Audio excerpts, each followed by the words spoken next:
Saturday evening का panel discussion and education programme में आप सबका बहुत बहुत स्वागत है। मैं हूं इशफाकुर रहमान, जोनल हेड, और मेरे साथ है डॉक्टर विक्रांत।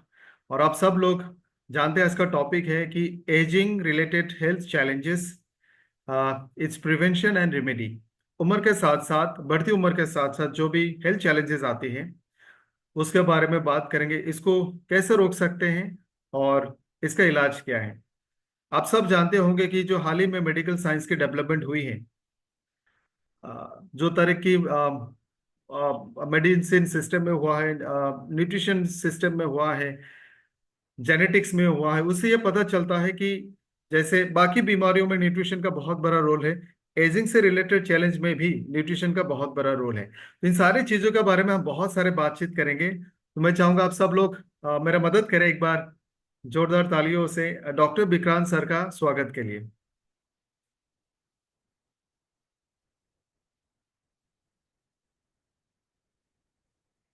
विक्रांत सर, आपका बहुत बहुत स्वागत है इस सेशन में।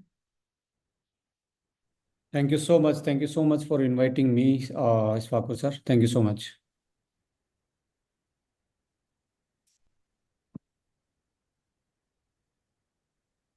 सर, ये जो सेशन हमने डिजाइन किया है, और मुझे लगता है आज के टाइम का बिल्कुल ही रेलेवेंट टॉपिक है, क्योंकि इंसान की जो आयु है पिछले 30-40 सालों में बहुत कम हो गई है।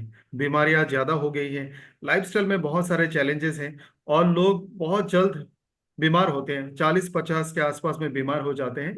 और उनका जो लास्ट 4-5 साल होते हैं, मेरे ख्याल से वो बहुत दर्दनाक होता है।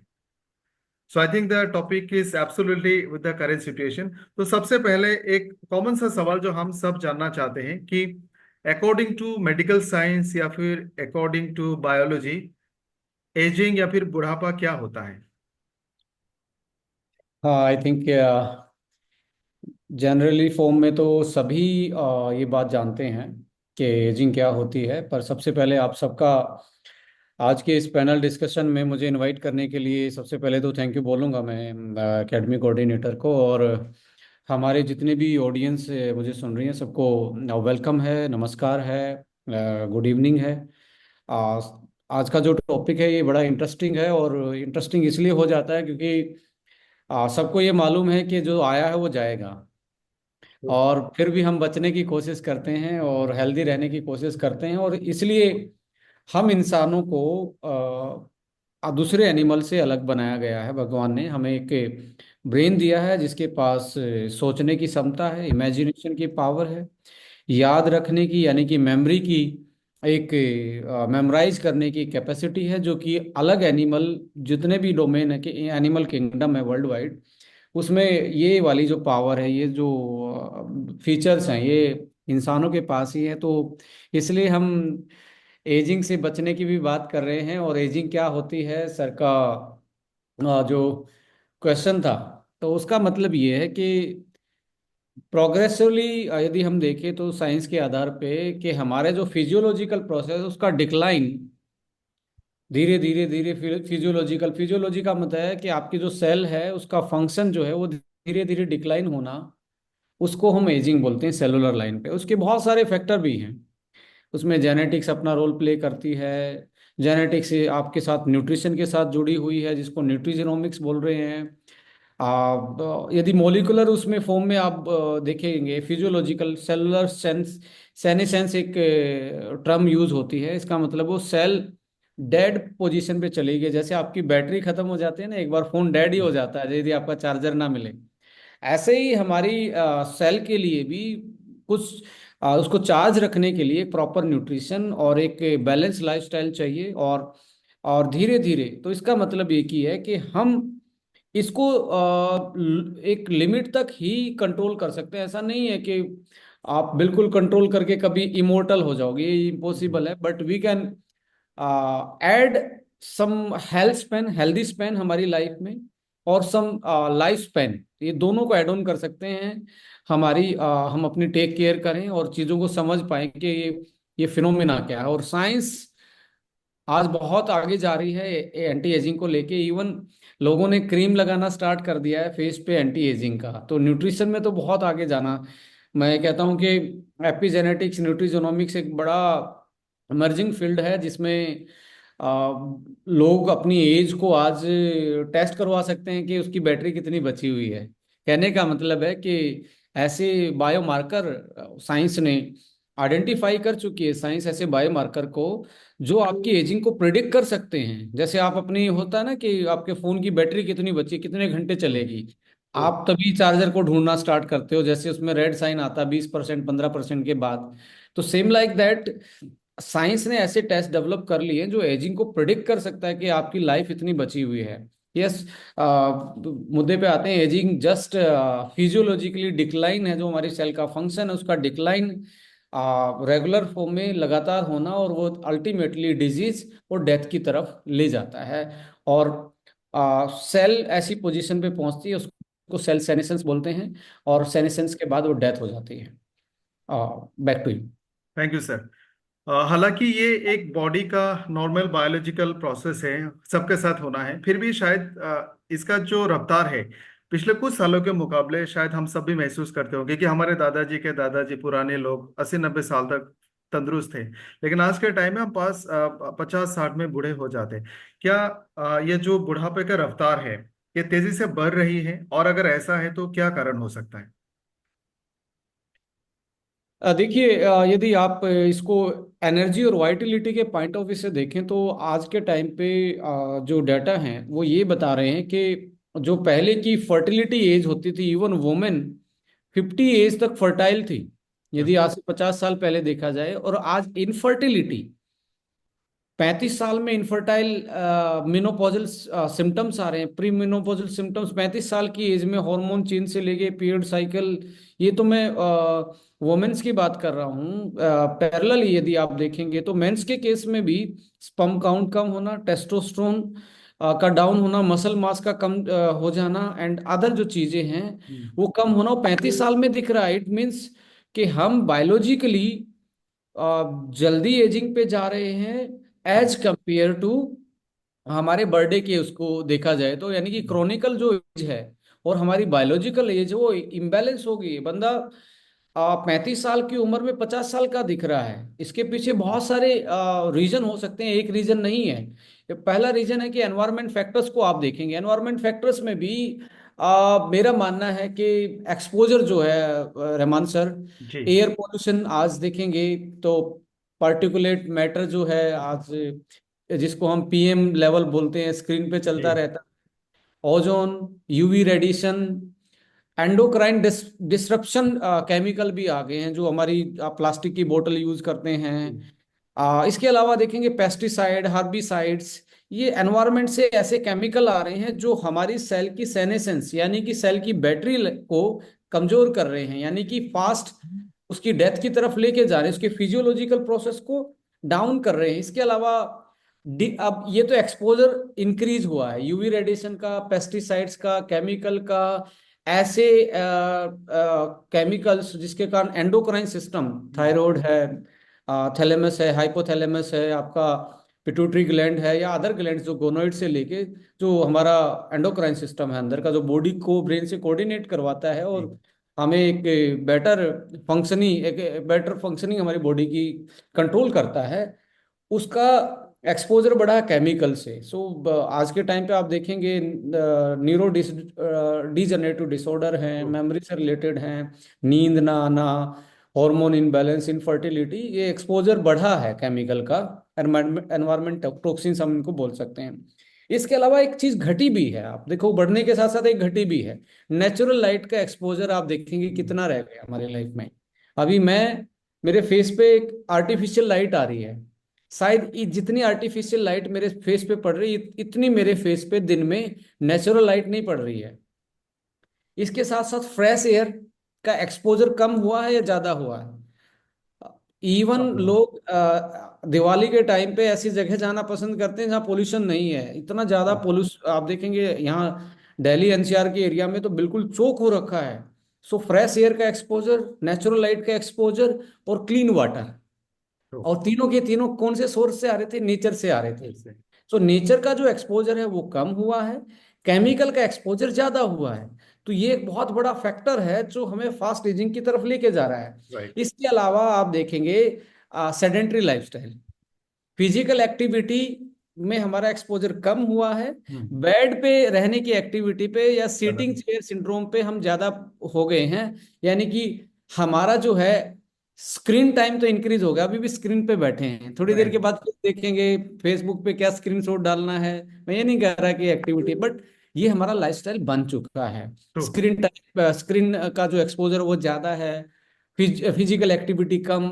अब अनहेल्दी डाइट का एक्सपोजर बढ़ गया है, नेचुरल डाइट का एक्सपोजर कम हो गया है। सो फूड कंजप्शन जो है, प्रोसेस फूड पे ज्यादा हम लोग आ गए हैं आज के टाइम पे। ऐसा कोई घर नहीं है जिसमें पैकेट में बंद फूड नहीं होगा। राइट। आप अपनी किचन में जाएं, आप देखेंगे कितनी चीजें आपके पैकेट में कैद हैं। ट्रू। उनमें से आप नूडल्स को ले सकते हैं, but I am not blaming any brand, but I am saying that कि प्रोसेस फूड का एक्सपोजर बढ़ा है, नेचुरल फूड का एक्सपोजर कम हुआ है। यस। डिक्रीज न्यूट्रिएंट्स जो डेंस फूड हैं, इस्फाकुर सर, जी। ये डिक्रीज हुआ है, न्यूट्रिशन की डेंसिटी कम हुई है, कैलोरी बढ़ गई है, कैलोरी का ट्रू। एक्सपोजर ज्यादा है, न्यूट्रिशन का एक्सपोजर कम है। अब राइट। इसके साथ साथ देखेंगे क्रोनिकल स्ट्रेस।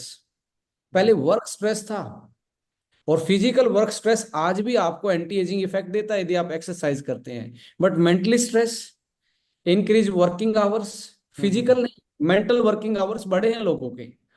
पहले लोगों का मानना था कि वो 8 घंटे ही वैसा काम करते थे, वो 14 घंटे से लेके 16 घंटे उनका रेस्टिंग टाइम था, चाहे वो गॉसिप करते थे एक दूसरे के साथ बैठ के। बट आज क्या है, आज आपके मेंटली वर्किंग आवर्स बढ़ गए, हो सकता है आप फिजिकली आराम से सेडेंटरी बैठे हों, और स्लीप क्वालिटी बढ़ी नहीं है, घटी है। आप देखेंगे ट्रू। घटने और बढ़ने पे मैं थोड़ा सा होता ना कि अभी दिमाग उसी साइड चल रहा है, क्या घट रहा है क्या बढ़ रहा है। ट्रू। अच्छी नींद घट रही है, मेंटल जो वर्किंग आवर्स हैं वो बढ़ रहे हैं। राइट। दिमाग को भी तो रेस्ट चाहिए, ऐसा थोड़ा ना कि दिमाग को रेस्ट नहीं चाहिए। इसके सोशल आइसोलेशन, अब हम सोशल मीडिया पे हैं, राइट। सोशल मीडियम में नहीं है, सोसाइटी में करेक्ट। नहीं है, आइसोलेटेड सोशल मीडिया पे हैं। और सोशल मीडिया से क्या है, कम्युनिटी एंगेजमेंट जो थी, आप याद कीजिए हम बचपन में जब शादी होती थी किसी के घर में, तो मैक्सिमम चीजें जुटानी पड़ती थी आस पड़ोस से राइट। अरेंजमेंट के लिए। कोई कुछ गिफ्ट कर देता था, कोई अरेंजमेंट देख लेता था, कोई सामान लाने का काम कर देता था। तो लोगों का जो साइकोलॉजिकली जो एक तरीके से मेंटल जो डिसऑर्डर थे वो बहुत कम थे, because there is a social engagement. But right now there is a social isolation. So like social isolation बढ़ा है, सोशल एंगेजमेंट कम हुआ है। So correct. लोनलीनेस और ये इस तरीके से आप देखेंगे। और ओवर यूज आप देखेंगे मेडिकल टेक्नोलॉजी का हो रहा है। हम्म। अब एंटीबायोटिक है, एंटीबायोटिक के लिए एक प्रिस्क्रिप्शन होता है, और एंटीबायोटिक का एक विड्रावल फेज होता है, विड्रावल टाइम होता है। तो हम बिना प्रिस्क्राइब करके ऐसे केमिकल को यूज कर लेते हैं कि हल्का खांसी जुकाम हुआ नहीं, एंटीबायोटिक खा लेते हैं। करेक्ट। वैक्सीनेशन, मेडिकल की जो इमेजिंग है, एक्सरे का एक्सपोजर, ऐसी रेडिएशन का एक्सपोजर, और जो हार्मोन रिप्लेसमेंट थेरेपी में कहता हूँ, जितने लोग स्टीरोड वगैरह खाते हैं, वो सलमान वाला डोला तो बन जाता है। पर हार्मोन के बारे में एक चीज मैं आपको बताना चाहता हूँ, आप गाइड कर सकते हो यदि आपकी लाइफ में ऐसा, या आपका कोई यंगस्टर ऐसी तरफ जा रहा है जो ओनली कुछ टाइम के लिए बाइसेप्स और शोल्डर दिखाना चाहता है या एप्स दिखाना चाहता है। ऐसी चीजों को यूटिलाइज करके, जो नेचुरल नहीं है, बाहर से इंजेक्ट कर रहा है स्टीरॉयड हार्मोन, जिसको हार्मोन रिप्लेस थेरेपी बोलते हैं, ऐसे केस में आपकी जिंदगी को यदि मोमबत्ती को रिप्रेजेंट किया जाए, कैंडल में रिप्रेजेंट किया जाए, तो ये अभी नॉर्मल एक तरीके से एक साइड से लो जल रही है। जैसे आपने स्टीरॉयड इंजेक्ट किया तो आपकी मोमबत्ती में, आपकी कैंडल में दोनों तरफ से बर्निंग स्टार्ट हो जाता है। तो वो आपको उस टाइम तो रोशनी दिख रही है ज्यादा, बट आपका जो लाइफ स्पेन है वो खत्म होना स्टार्ट हो जाता है। So right. As a normal human being, इसलिए स्पोर्ट्स में डोपिंग, एंटी डोपिंग एजेंसी है, वाडा है इंडिया में, नाडा है वर्ल्ड पे, वाडा है। Because these are the stimulant जो हमारी लाइफ को बहुत एंडेज में ऐसे खतरे में डाल सकते हैं, जिससे हम मतलब एज ए ह्यूमन बींग हमारे लिए वो बहुत बड़ा खतरा पैदा हो सकता है। इसके अलावा आप देखेंगे एपीजेनेटिक्स और जेनेटिक्स फैक्टर पे भी आप जाएंगे, हम्म। तो एपिजेनेटिक्स का जो केमिकल का एक्सपोजर है वो हमारी एपिजेनेटिक्स को अल्टर कर रहा है। अब सपोज करो आप रेडिएशन का एक्सपोजर में हो, पोल्यूशन के एक्सपोजर में हो, पेस्टिसाइड के एक्सपोजर में हो, आज कैंसर कितना बढ़ रहा है? क्योंकि हम्म। आपका जो जीनोम का बिहेवियर था किसी भी केमिकल के थ्रू वो अल्टर हो सकता है। जो नॉर्मल था वो स्विच ऑफ हो जाता है, जो अबनॉर्मल था वो स्विच ऑन हो जाता है, इसी को तो हम कैंसर बोल रहे हैं। राइट। तो जेनेटिक पॉइंट पे, एपिजेनेटिक पॉइंट पे केमिकल का एक्सपोजर डीएनए लेवल पे आने के हम्म। कारण हुआ क्या, डीएनए में डिसरप्शन आया है या जीन के बिहेवियर में चेंज आया है, इसकी वजह से कैंसर, क्रोनिकल बीमारियां और फास्ट एजिंग। इसके साथ साथ आप देखेंगे टेलोमरेज जो लेंथ होती है, टेलोमरेज लेंथ का मतलब एक ही है। टेलोमरेज एक ऐसी चीज होती है डीएनए के एंड पे, जैसे आपके चार्जर होता है ना बैटरी पे, दो हम्म। आपको दिखते हैं, एक पॉजिटिव साइन एक हाँ नेगेटिव हाँ। साइन, ऐसे डीएनए करेक्ट। के एंड पे के एंड को आप टीलोमरेज जीन टीलोमरेज बोलते हैं। अब वो टीलोमरेज जितना भी लेंथ में ज्यादा होगा, जितना भी उसमें बड़ा साइज होगा, उतनी ही उसमें कैपेसिटी होगी नया डीएनए बनाने की। ओके। मेरी बात समझ रहे हैं? जी। आप सपोज करो कि मेरी ये जितना भी मैं मोड़ूंगा उतना ही ज्यादा हुक वाला मेरा जोड़ बन सकता है, राइट? राइट। अब ये ऐसा होगा तो जोड़ नहीं बनेगा। तो ट्रू। डीएनए के पास जितना टेलोमरेज की क्वांटिटी या लेंथ ज्यादा होगी उतनी ही ज्यादा तरीके से वो अपने आप को नई कॉपी बना सकता है, और जब डीएनए नई कॉपी बनाएगा तो नई सेल बनेगी। तो टेलोमरेज भी, ये जो एक्सपोजर बढ़े हैं अनवांटेड चीजों के या जो हमारी लाइफ में चेंज आए हैं उससे टेलोमरेज भी कम हुआ, जिससे नई सेल बनाने की कैपेसिटी डीएनए की कमजोर हुई है। ट्रू। इसके साथ डीएनए का मिथाइलेशन, मिथाइलेशन डिपेंड करता है आपके विटामिन बी 12 से। आपके बहुत सारे ऐसे अमाइनो एसिड हैं, एंटीऑक्सीडेंट है, जो मिथाइलेशन को बचाए रखते हैं या सप्लाई देते हैं, जिसको हम न्यूट्रिशन की वजह से एक तरीके से फुलफिल कर सकते हैं। राइट। तो वो भी धीरे धीरे कम हुआ है। तो ऐसे करके अब आप देखेंगे पर ईयर 30 साल के बाद, आज से 30 साल 50 साल के बाद, एक स्टडी के अनुसार 30 साल के बाद जो टीलोमरोज का जो छोटा होना था तो वो 1 से 2% पर ईयर होता था। ओके। आज के टाइम पे टीलोमरेज 3 से 5% लेंथ वाइज कम होता जा रहा है 30 साल की एज के बाद। ओके। कितना फास्ट एजिंग बढ़ी आप देख लीजिए, से कोरिलेट कर पाएंगे। 1 से 2% ये इसकी लेंथ कम होती थी 30 साल की एज 50 साल पहले लोगों की में। ओके। आज के टाइम पे ये 5% तक जा रहा है, लगभग 3 गुना ज्यादा फास्ट एजिंग जा रही है। इसलिए आप राइट। देखेंगे 40 साल के आसपास, 35 साल के आसपास एकदम से आदमी बूढ़े बुढ़ापे या कोई बीमारी, diabetes, cancer, arthritis, acidity, fatty liver, thyroid की फंक्शनिंग, नींद कम आना, आई साइट वीक होना, स्किन का डल हो जाना, so many health related problem उनको इस एज में एकदम से आ रही है, जो कि पहले ये 50 से 60 साल की एज के बाद आती थी, आज 40 साल की एज में वो आ रहा है। So okay. Like in this way moderate जो इन्फ्लामेशन हमारी बॉडी में आ रही है, एक्सपोजर है, टॉक्सिन्स हैं, मेंटल रेस्ट नहीं है, अच्छी क्वालिटी स्लीप नहीं है, केमिकल चेंजेस हैं हमारी बॉडी में, these kind of things definitely हमारी एज को फास्ट करती हैं। और लास्ट 30 साल में ये क्या घटा है क्या बढ़ा है, आई थिंक आपको जरूर समझ में आया होगा। जी। तो बहुत सारे फैक्टर्स होते हैं जो पिछले 30 साल में हमारे साथ हुआ है। लेकिन आज के टाइम में भी अगर हम देखें कि साइंस ने तरक्की की, हम टेक्नोलॉजी के पॉइंट ऑफ व्यू से देखें, हर देश में डेवलपमेंट्स हुई है। इसके बावजूद मुझे लगता है कि ज्यादातर कंट्रीज का जो एक एवरेज लाइफ स्पैन है उसके मुकाबले जापान और कुछ यूरोपियन कंट्रीज के लोग आज भी शायद 90 ईयर्स हेल्दी लाइफ जीते हैं। तो उनके लाइफस्टाइल के मुकाबले हमारे लाइफस्टाइल में क्या डिफरेंस है? Basic few points.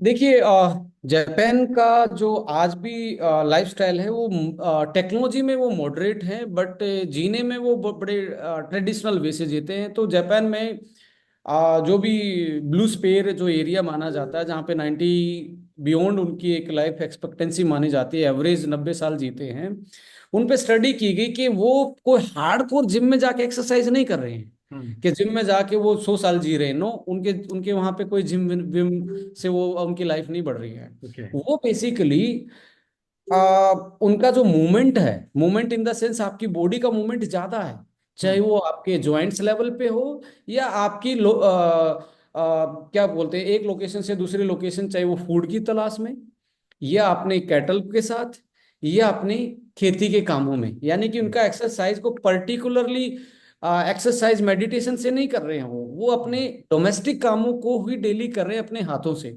दूसरा, उनका जो intake of antioxidant and probiotic है।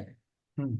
एक बुक है इकिगाई, आप उसको हाँ। पढ़ेंगे तो आपको ब्लू स्पेयर के बारे में पता लगेगा क्यों जहाँ पे 90+ की एज है या सेंचुरियन जो लोग हैं, हम्म। उनके लाइफस्टाइल में और जो अर्ली जिनमें बुढ़ापा आता है या जल्दी डेथ की तरफ जाते हैं, उनमें क्या डिफरेंस है। हम्म। सो वहाँ पे एक मोबिलिटी, फिजिकल मोबिलिटी, चाहे वो आपकी डोमेस्टिकेशन के कामों में ही ज्यादा वो बिजी हैं। दूसरा, उनका जो डाइट है, डाइट में antioxidant, omega, and one more thing, local diet. Hmm. Local में लोकल डाइट और बिना प्रोसेस की डाइट जिसमें एंटीऑक्सीडेंट है, ओमेगा, ये ज्यादा है। अब बहुत सारे लोग कहते हैं जी प्रोटीन खाने से आपकी एज बढ़ेगी। मैं कहता हूँ प्रोटीन खाने से नहीं बढ़ेगी एज।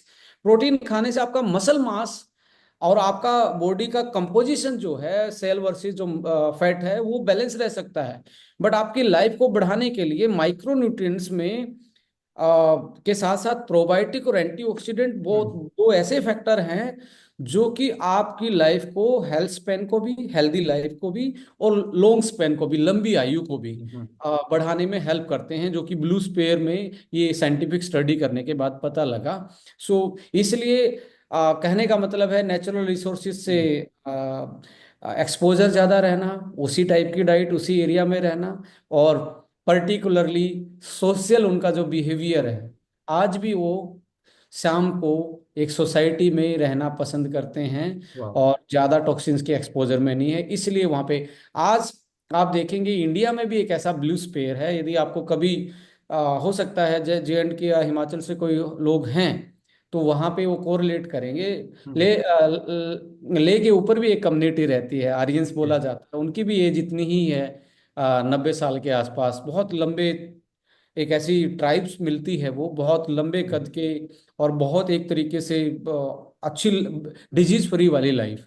तो उनका भी देखेंगे टॉक्सिन्स का जो लोड है, एक्सपोजर है, वो कम है। नेचुरल चीज़ों से अपने फूड को लेते हैं, नेचर के साथ रहते हैं। हम्म। सो जो नेचर के साथ रहेगा, नेचर उसको उतना ही जल्दी नहीं बुलाने वाली। जो नेचर से दूर भागेगा, नेचर उसको जल्दी बुला लेगी कि भाई साहब इतने दूर जाने की दूर जरूरत नहीं है। यदि आप इतना दूर जाना चाहते हैं तो आपको बिल्कुल ही पास बुला लेते हैं। तो इसलिए नेचर से बचने की कोशिश नहीं, नेचर से के साथ रहने की कोशिश कीजिए। सो यही डिफरेंस है।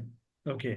एक इम्पोर्टेंट सवाल जो हर हिंदुस्तानी या फिर हर इंडियन फैमिली को आजकल फील हो रहा है कि 40 तक पहुंचते पहुंचते फैमिली में कोई ना कोई सीरियस बीमारी की तरफ चला ही जाता है। और कॉमन बीमारी जो बहुत साधारण सी बीमारी, हम उसकी बात नहीं कर रहे हैं, सीरियस बीमारी जैसे डायबिटीज दिखने लगता है। तो इस तरह का बहुत सारे बीमारी है।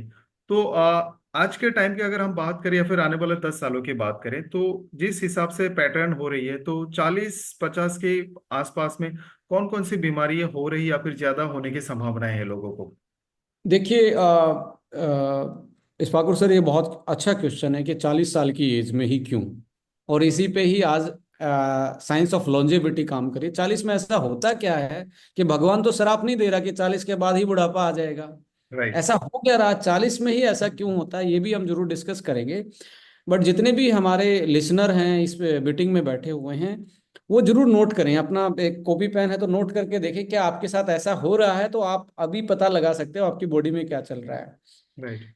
शायद आप तैयार होंगे, काउंट करेंगे। जिसके पास कॉपी पेन नहीं है तो वैसे भी दिमाग लगा सकता है इस पे। फिजिकल चेंजेस क्या आ रहे हैं यदि आप 35 साल के, 40 साल के हो तो? क्या आपका वेट गेन और फैट सेल बढ़ रहा है? यदि 40 साल की एज में आपका वेट बढ़ रहा है और फैट आपकी ज्यादा डिपॉजिट हो रही है, तो यस। इसका ये साइन है आप एजिंग फास्ट। ज्यादातर लोगों का। दूसरा, साथ में क्या मसल मास और मसल स्ट्रेंथ कमजोर होती जा रही है, इसका मतलब ये भी आप फास्ट एजिंग के साइन है। यानी मसल कम, फैट्स ज्यादा। डिक्रीज इन बोन डेंसिटी, आप कोई भी वेट उठाते हो, स्टेयर्स पे चढ़ते हो, एकदम से आप थक जाते हो, तो हो सकता है आयरन, फोलिक एसिड और विटामिन B12 की भी डेफिशिएंसी हो। बट आपकी बोन डेंसिटी 40 साल की एज में कम होना स्टार्ट हो जाती है। तो फ्रैक्चर आने के बाद, छोटी मोटी चोट लगने के बाद, क्या हीलिंग पावर या एक बोन डेंसिटी को एक तरीके से देखेंगे तो आपका वेट, किसी चीज पे वेट उठाने का, किसी को उठाने का मन ही नहीं करेगा। आप जवानी में कुछ भी उठा उठा के फेंकते हो, बिकॉज आपका जो सिग्नल है, बोन से सिग्नल आ रहा है कि हम मच कैपेबल कि मैं कुछ भी उठा सकते हूँ। तो 40 साल की एज में जकड़ा रहना अपने शरीर को, और ये सारी चीजें, इसमें फ्लेक्सिबिलिटी एंड मूवेबिलिटी, क्या आप खड़े होके सीधा धरती पे अपने हाथ लगा सकते हो अपने नी को बिना बेंड किए हुए? नो। क्या वो आप में फ्लेक्सिबिलिटी है 40 साल की एज में? यदि नहीं है तो इसका मतलब एक ही है कि आप फास्ट एजिंग पे हो, आपके जॉइंट्स जकड़ रहे हैं। और जकड़ना ही मैं कहता हूं, मरने के बाद आदमी का क्या होता है, जकड़, आप कितना जल्द आप इवेलुएट ही नहीं कर रहे हो अपनी लाइफ को। तो फ्लेक्सिबिलिटी नोट कीजिए, खड़े होके अपने बिना बेंड किए हुए आप धरती को टच कर सकते हैं या नहीं कर सकते? दूसरा, change in the sleep pattern. अब आप जो एक होता था ना कि भी घोड़े बेच के सोना है, बच्चे की तरह किसी भी टाइम कहीं पे भी सो जाना। अब आप ये देखें कि आपको रात को नींद किस टाइम आ रही है और कितनी बार आ रही है, पैटर्न क्या है। यदि आपको बार बार में आंख खुल रही है बिना रीजन के, बार बार में आप सोने की कोशिश करो, नींद अच्छे से नहीं आ रही है, this is also sign of fast ageing. Hmm. इसके ये तो फिजिकल आप महसूस कर सकते हो, जो हर कोई इवेलुएट कर सकता है। इसके साथ साथ आप देखेंगे मेटाबॉलिक जो चेंजेस हैं, हम्म। उसमें क्या है, इंसुलिन रेजिस्टेंस या टाइप 2 डायबिटीज तो नहीं आ रही है आपकी लाइफ में, हम्म। या प्री डायबिटिक तो नहीं है। ये भी साइन है कि आप फास्ट एजिंग पे जा रहे हो, यानी कि आपकी बॉडी ने जो आपका ग्रोथ फैक्टर था उसको कमजोर कर दिया है, और जो वो आपको डेथ की तरफ लेके जा रहा था उस फैक्टर को बढ़ा दिया। इंसुलिन रेजिस्टेंस क्या है, बॉडी खुद को ही रजिस्ट कर रही है। मेटाबॉलिक में एक एनाबॉलिक प्रोसेस होता है जो बिल्डअप कहते हैं, जिसको बिल्डअप। एक होता है कैटाबॉलिक, जो होता है ब्रेक डाउन करना, हम्म। जैसे होता है टीम बिल्डिंग। हम्म। और एक है टीम बिल्ड ही ना हो पाए, आप पूरी कोशिश कर रहे हैं, तो इंसुलिन जब रेजिस्टेंट बढ़ेगा तो टीम बिल्ड नहीं हो सकती। हम्म। यानी कि आपकी बॉडी में सेल बिल्डअप पे नहीं जाएंगी, मसल बिल्डअप पे नहीं जाएंगी, बोन डेंसिटी बिल्डअप पे नहीं जाएगी, वो डिक्लाइन आएगी। तो hmm. Insulin resistance and type 2 diabetes भी साइन है फास्ट एजिंग का। हाई ब्लड प्रेशर, हाइपरटेंशन, आपका सिस्टोलिक और डिस्टोलिक में क्या चेंज आया है? यदि आप 140 150 के आसपास आपका बीपी स्टार्ट हो गया 40 की एज में, ये क्या है? ये इंडिकेट कर रहा है कि आपका कहीं ना कहीं आपका जो ब्लड सर्कुलेशन सिस्टम है, लाइक उसमें कहीं ना कहीं दिक्कत है, या आपके ब्रेन बॉडी कोऑर्डिनेशन में दिक्कत है कि सिग्नलिंग जो आ रही है वो प्रॉपर नहीं जा पा रही, इसके कारण फ्लक्चुएशन ज्यादा है। सो तीसरा आप मेटाबॉलिकली देख सकते हैं, पहला था इंसुलिन रेजिस्टेंस, तीसरा था आपका हाई ब्लड प्रेशर, दूसरा था हाई ब्लड प्रेशर, तीसरा तीसरा आपका है कि आपका कोलेस्ट्रॉल जो लेवल है, हम्म। जिसको लिपिड प्रोफाइल बोलते हैं, हम्म। क्या उसमें चेंज आना है? आप अपना एलएफटी करवा सकते हैं, liver functioning test and lipid profile करवा सकते हैं। क्या आपका एचडीएल एलडीएल ट्राइग्लिसराइड बैलेंस है, यानी टोटल कोलेस्ट्रॉल बैलेंस है या नहीं है? यदि नहीं है तो माय डियर फ्रेंड, इसको भी यदि आप ये मानते हो तो ये तो आजकल सबका चल रहा है, हम्म। सबका नहीं चल रहा। फास्ट एजिंग का साइन है यदि आपका लिपिड्स प्रोफाइल अनबैलेंस है। हम्म। इसके साथ साथ आप देखेंगे कार्डियोवास्कुलर डिजीज, हम्म। ब्लॉकेज, ये वो, ये भी फास्ट एजिंग का साइन है। हम्म। मेटाबॉलिक सिंड्रोम, डायबिटीज है, या आपके जो भी क्रोनिकल एलर्जीज हैं, या आप देखेंगे इसमें ऑटोइम्यून डिसऑर्डर्स हैं, वो भी एक तरीके से साइन है कि कोई ना कोई मेटाबॉलिक चेंजेस आया है बॉडी में, जो आपको फास्ट एज की तरफ लेके जा रहा है। अब मेंटल हेल्थ पे भी आप चेक कर सकते हैं कि आप फास्ट एजिंग पे हो या नहीं। पहले फिजिकल हमने चेक किया, weight gain, muscle mass, muscle strength, bone density, flexibility, mobility, sleep का जो पैटर्न है, ये फिजिकल चेंजेस थे। मेटाबॉलिक क्या थे? Insulin, diabetes, high blood pressure, high cholesterol, आपका हार्ट से रिलेटेड बीमारियां, या hmm. Metabolic syndrome like hyper allergy, या एक तरीके से इंडाइजेस्टिबिलिटी की problem and other fatty liver, ऐसी चीजें आपकी ये मेटाबॉलिक चेंजेस हैं। मेंटल में आप देखेंगे mood swing and irritation.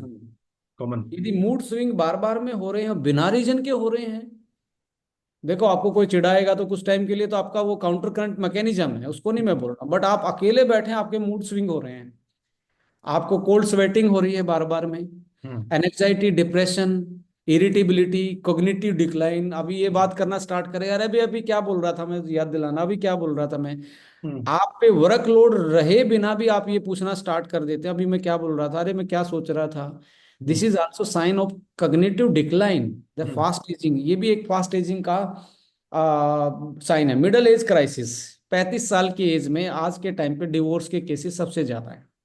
True. और इस थ्योरी को बोला जाता है मिडल एज क्राइसिस। हम्म। जो यंग एज में होते हैं उसके लिए पर्सनैलिटी डिस्पेरिटी सिंड्रोम एक बहुत बड़ा कारण बनता है। यंग एज में पर्सनैलिटी डिस्पेरिटी सिंड्रोम का मतलब है कि आपकी आदतें नहीं मिल रही थी या आपकी बॉडी टाइप नहीं मिल रहा था।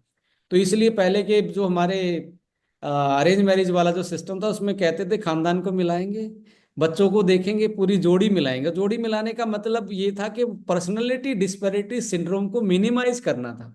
ऐसा नहीं था कि उस टाइम पे भी सेपरेशन नहीं थे, बट उनके एक्सपीरियंस से, उनके लाइफ के एक्सपीरियंस से वो दो बच्चों को देख के कि ये एक दूसरे के टाइप के दिख रहे हैं तो वो एक कोशिश करते थे। बट आज के टाइम पे आप देखेंगे यंग एज में तो एक तरीके से पर्सनालिटी डिस्पैरिटी सिंड्रोम, हम्म। या तो भी या आपकी फिजिकलिटी, ये दोनों अनमैच खाना भी एक चैलेंज आज देखेंगे ना।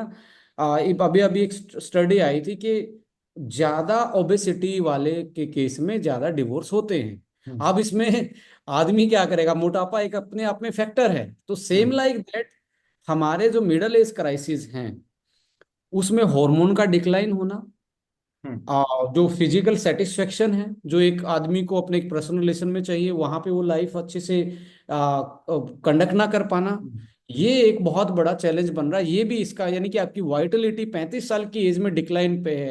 इरेक्टाइल डिसफंक्शनिंग है, हम्म। स्ट्रेस के कारण है, किसी और कारण के कारण है। हम्म। ये भी एक तरीके से कारण बनता है कि लग रहा है ये फास्ट एजिंग का एक सिम्टम्स है। हार्मोन चेंजेस को भी आप नोटिस कर सकते हो। हार्मोन चेंजेस में आप देखेंगे फीमेल्स को यदि 35 साल की एज में पीरियड साइकिल में इरेगुलरिटी आनी स्टार्ट हो गई है। हम्म। इरेगुलरिटी का मतलब है कि भाई 28 दिन की बजाय वो 20 दिन में आ रहे हैं, या हम्म। 45 दिन की साइकिल हो गई है, या रुक रुक के आना, हम्म। इरेगुलरिटी, यूनिफॉर्मिटी उसमें कमजोर होना, या थायराइड के हाइपोथायराइडिज्म, 30 साल के आसपास hypothyroidism most of the cases में वुमेन्स में ज्यादा आपको देखने को मिलता है। ये भी साइन है कि आपकी बॉडी सिग्नल कर रही है फास्ट एजिंग की तरफ। हम्म। एड्रेनल फटीग है, यानी कि आपको बार बार में डिप्रेशन, एकदम से अटैक आना, कोल्ड स्वेटिंग होना, डर लगना, ये भी आपके हार्मोनल चेंजेस के अकॉर्डिंग फास्ट एजिंग है। क्रोनिकल डिसऑर्डर जैसे अर्थराइटिस है, हम्म। अस्थमा है, क्रोनिकल ऑब्स्ट्रक्टिव पल्मोनरी जो डिजीज है, COPD जो है, जो लंग से रिलेटेड प्रॉब्लम है, किडनी से रेनल फेलियर, किडनी के फिल्ट्रेशन में जो GFR लेवल है उसका गिरना, लीवर की फैटी लीवर, सिरोसिस, कैंसर, ये हम्म। भी चीजें क्या हैं, ये एक तरीके से हमारी एज का साइन है। और आईज के विजन से भी लगा सकते हो, दांतों में कैरी से भी लगाया जा सकता है एजिंग का। यदि आपकी आई साइट कमजोर पड़ रही है 35 साल में, इसका मतलब है there is a something inside your body जो कि उस फंक्शन को अलर्ट कर रही है। हम्म। न्यूरोलॉजिकल भी सोच सकते हैं, यदि आपको माइग्रेन, हेडेक, छोटी छोटी बातों पर सिर में दर्द होना, पार्किंसंस के, अभी क्या सोच रहा हूँ, हाथ हिल रहा है, हम्म। ऐसे केसेस ये फास्ट एजिंग का साइन है। और कैटरेक्ट होना, ग्लूकोमा होना, विजन कम होना, ड्राई आईज रहना, डेंटल इशू में जल्दी टूथ जो आपके हिलना स्टार्ट होना, उनका डीके होना, उसमें कैरीज होना, ये this kind of irritable bowel syndrome में पेट से आपका सिग्नल कहीं से भी आ सकता है, आपको नोटिस करना पड़ेगा। पेट में आपको खाते ही गैस बनना, ये हम्म। ये क्या है, ये वीक इम्यून सिस्टम, मौसम चेंज होते ही आपको बार बार में इन्फेक्शन होना, लंबे टाइम तक इन्फेक्शन चलना। सो मैं तो यही कहना चाहूंगा, स्किन का डल जल्दी होना, यहाँ हम्म। पॉकेट साइज बन जाना, मोटे मोटे यहाँ पे आपको दिख रहा है, अलग से एक हम्म। पॉकेट बन गया है। अंडर आई आपकी एक तरीके से अलग से स्किन का कलर चेंज होना, hmm. This kind of like changes जो हैं आप किसी से भी कोरिलेट कर सकते हो। यदि 35 साल में है तो फास्ट एजिंग है।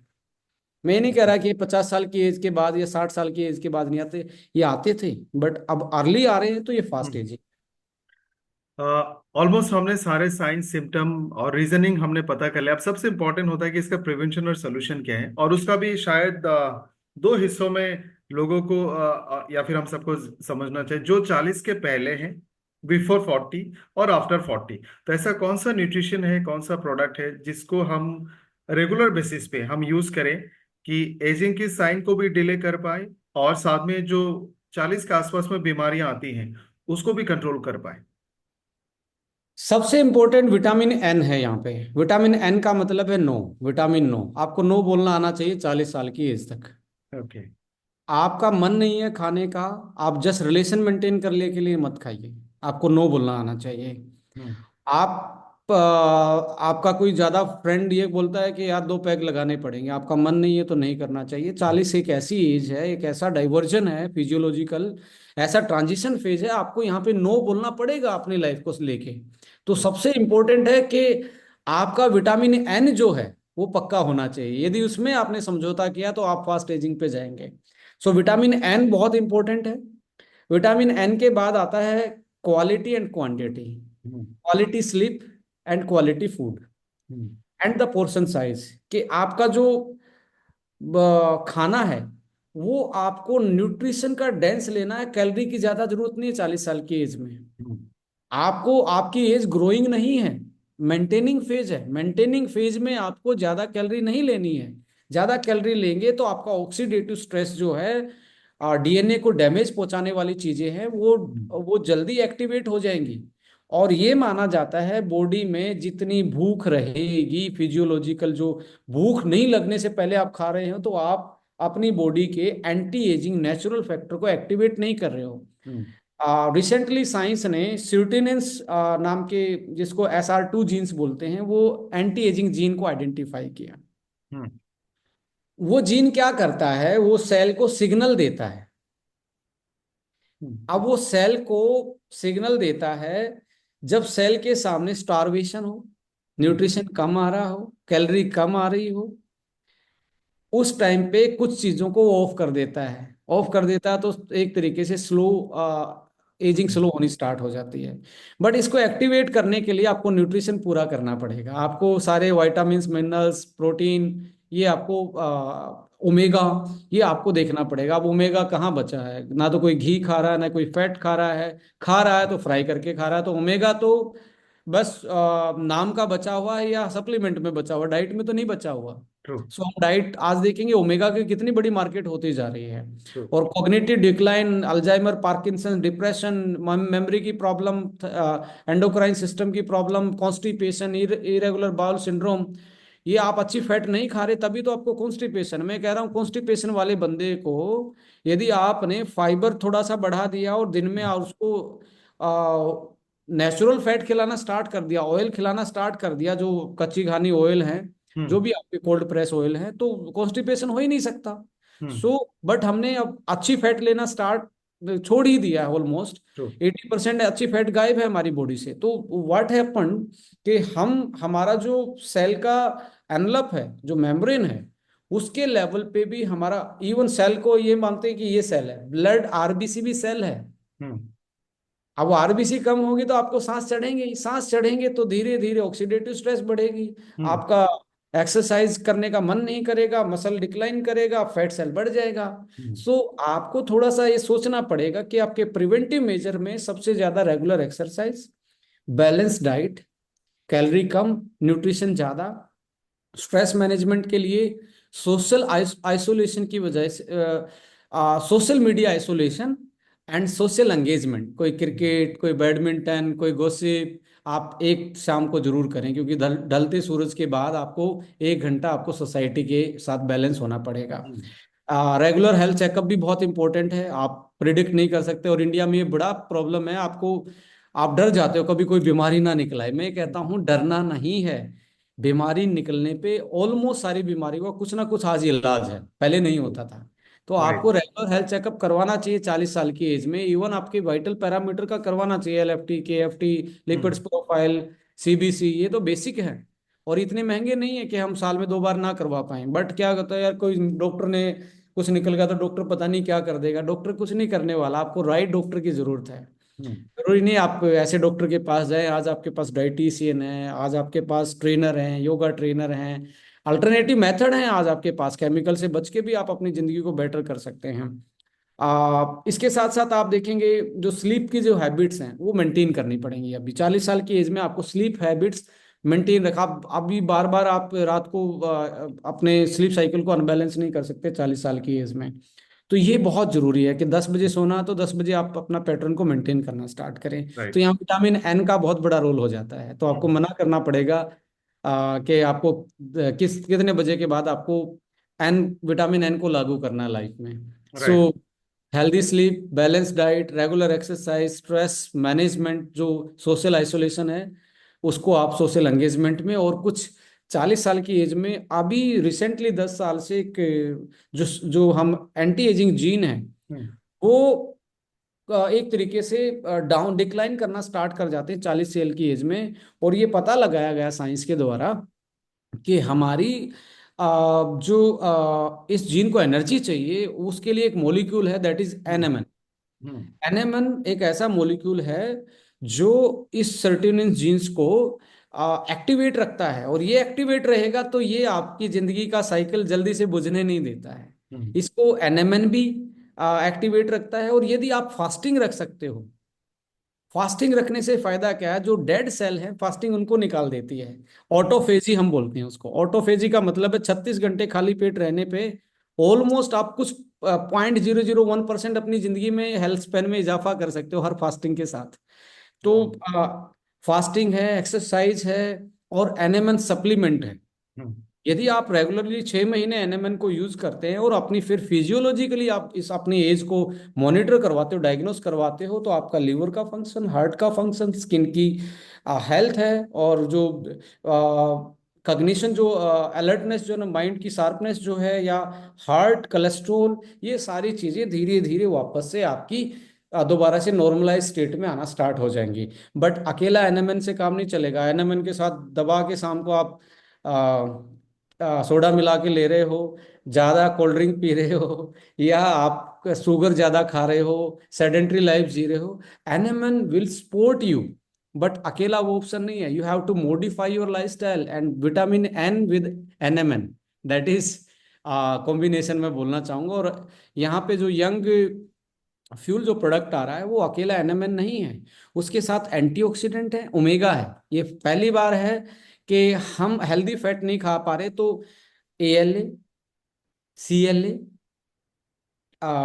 डीएचए, ईपीए, ये चार जो फॉर्म है मेन, इनको हमने उस प्रोडक्ट में डाला हुआ है कि आपके ओमेगा भी है उसमें, आपका एनएमएन भी है उसमें, आपका एंटीऑक्सीडेंट भी उसमें, और कुछ ऐसी चीजें हैं जो सिलोलाइटिक इफेक्ट जिसको बोलते हैं, सेनेशन, जो डेड सेल है उनको बाहर निकाल के उसको, यानी कि ऑटोफेजी में स्टेज में ले जाने में हेल्प करते हैं। उनको डिटॉक्सिफिकेशन का काम बॉडी में वो हेल्प करती हैं, स्टिमुलेट करती है सेनेशन सेल को बाहर निकालने के लिए।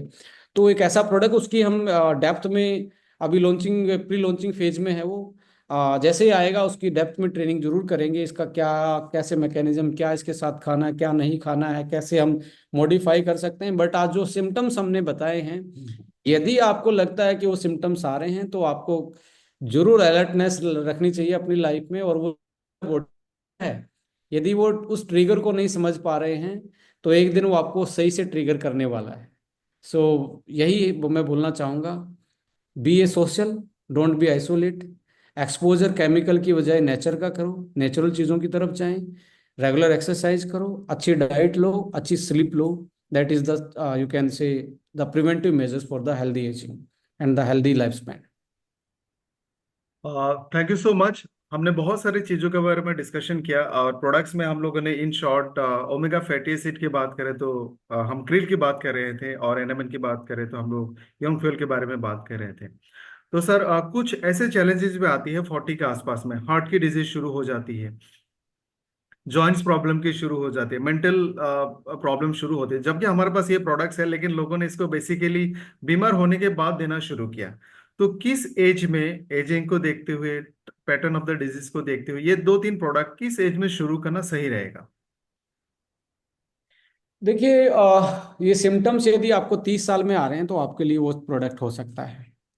और यदि आपको सिम्टम्स आ रहे हैं कि ये आपको 55 साल की में आ रहे हैं, तो उस टाइम पे वो मार्कर, जो बायो मार्कर हमने हम्म। बताए अभी, ये जो ट्रिगर्स आपको बताए, जो आपकी बॉडी के जो सिग्नल बताए हैं, चाहे वो मेंटल थे, फिजिकल थे, मेटाबॉलिक थे, हार्मोनल थे, यदि वो आपको साइन आ रहे हैं, तो it means there is something inside जो आपकी बॉडी को फास्ट एजिंग पे लेके जा रहा है। हम्म। तो मैं मानूंगा कि 30 साल तक ग्रोथ फैक्टर बहुत ज्यादा हैवी रहता है, तो हम्म। बॉडी सेल्फ सस्टेनेबल मॉडल में है, वहां तक वो अपने आप को मेंटेन कर रही है। हम्म। तो उसके बाद तो आप इसको लाइफ में ला सकते हैं, और उससे पहले भी आप अपनी एंटी एजिंग हैबिट्स को रख सकते हैं, जैसे एसबीटीसी जूस है, आपका ओमेगा है, आपका लाइक असवा है। हम्म। असवा को भी आने आने वाले टाइम में एक हम कन्वर्ट कर रहे हैं एस्ट्राजेंथिन के साथ, असवा प्लस एस्ट्राजेंथिन, हम उसको एक प्रॉपर फॉर्मुलेशन में ला रहे हैं।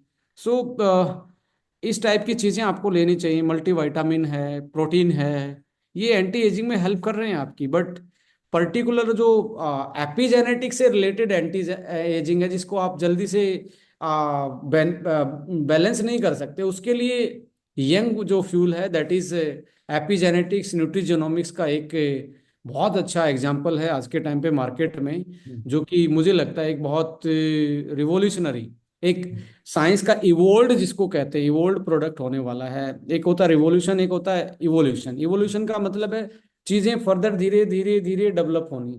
तो ये एक एपिजेनेटिक्स और न्यूट्रिजेनेमिक्स की मैकेनिज्म को समझते हुए, साइंस ऑफ लॉन्जिविटी को समझते हुए, इस प्रोडक्ट को डेवलप किया गया है साइंटिफिक एविडेंस बेसिस पे, थ्योरी ऑफ एजिंग के बेसिस पे। So definitely is going to help us. और मैं ये तो बोलना ही चाहूंगा, यदि हेल्थ के साथ अच्छे 2-4 साल भी किसी की जिंदगी में एड ऑन हो जाते हैं, आप 70 साल जीने वाले थे, 72 साल जी जाते हैं, और हेल्दी स्पेन में जी जाते हैं, मेरे लिए मानना है कि ये एक राइट कंट्रीब्यूशन है किसी भी साइंटिफिक बैकग्राउंड होने के नाते, कि किसी की लाइफ में खुशियां और उसके जीवन में कुछ वैल्यू एडिशन कर पाए। थैंक यू विक्रांत सर, आपने बहुत सारी चीज़ों के बारे में बताया। तो मैं थोड़ा समराइज करना चाहता हूँ। एजिंग एक नेचुरल प्रोसेस है, और दुर्भाग्य की बात है कि आज के टाइम पे हम जल्दी बूढ़े हो रहे हैं, और इसका एक कनेक्शन है कि हम नेचर से दूर जा रहे हैं। तो हमारी आदतें ऐसी होनी चाहिए जो नेचुरल हो। एक नया चीज हमने सीखा, विटामिन एन, यानी हम ना ज्यादा खाए, कुछ भी चीज ज्यादा ना लें, नो बोलना आना चाहिए। Exercise, diet, nutrition, social engagement, और इसी तरह से एक दो सप्लीमेंट जो आज के टाइम में एसेंशियल हैं। और एजिंग से रिलेटेड सबसे इम्पोर्टेंट जो एक मेरे हिसाब से फ्यूचर प्रोडक्ट है, यंग फ्यूल, जो बहुत जल्द हमें मिलने वाली है, हम सबको उस प्रोडक्ट को कंज्यूम करना चाहिए। तो एक इसी प्रोडक्ट और तरह, भी हम प्लान कर रहे हैं sir, sorry to interrupt you, थोड़ा सा मैं लुक दिखा सकता हूँ? प्लीज। मैं क्या शेयर कर सकता हूँ एक प्रोडक्ट को? जी जी बिल्कुल।